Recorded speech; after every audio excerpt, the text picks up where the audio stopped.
There are still roughly 120 hostages in Gaza. Has, as Gantz mentioned, Netanyahu placed political survival above the fate of those hostages?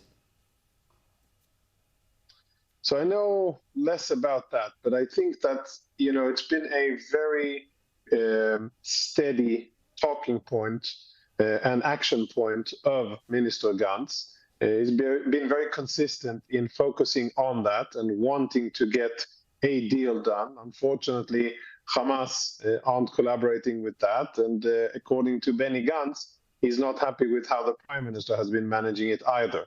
I think, of course, that most of the responsibility for that is on Hamas's refusal to do a deal.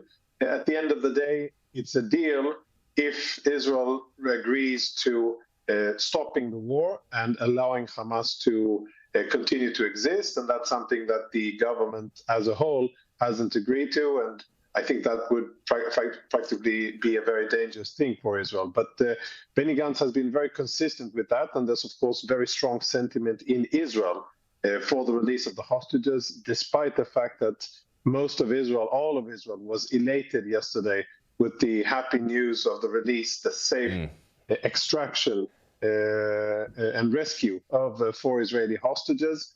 Still 120 are left in Hamas captivity, and it's understood that they'll get out. Probably the best way of getting them out is a mix of military pressure, but also eventually some kind of deal.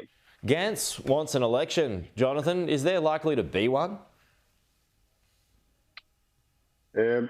Looking at, well, again, I'm no political specialist, but looking at the current situation, I don't think that any of the current government parties really have an interest in bringing that to happen. It's a 64-seat majority, so 4 seats of a majority.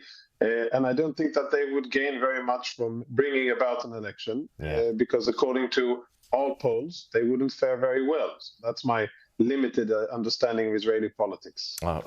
Jonathan, thanks for your time this morning.